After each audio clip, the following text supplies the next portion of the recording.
Это сноха нас сфотографировала, Раиса. На день рождения мы собрались здесь.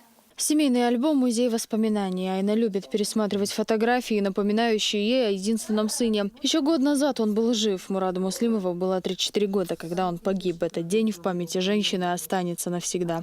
Он уже ушел с работы домой, он дома находился. Кто-то ему позвонил, сказали, что что-то случилось около Дом печати. Ты в курсе? Он сказал нет. Дома он семье сказал своей, сейчас я пойду посмотрю, что там, и вернусь. Мне ночью позвонили. Они долго не хотели говорить, а потом сноха зашла и говорит, войну хылаха, я говорю, цаха хухылавым, 3:30 это было.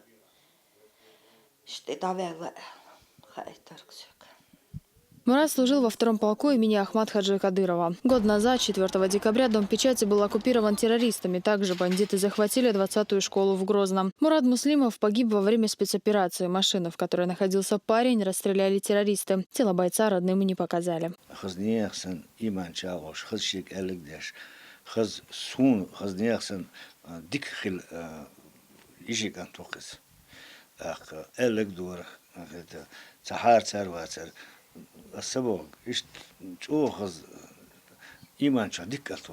Мурат Муслимов был удостоен ордена мужества посмертно. У него остались 3 детей – 2 девочки и мальчик. Это единственная радость семьи Муслимовых. Старшей Раяне 8 лет. Она знает, что папа погиб, но надеется вновь увидеть его живым. Самая заветная мечта у многих.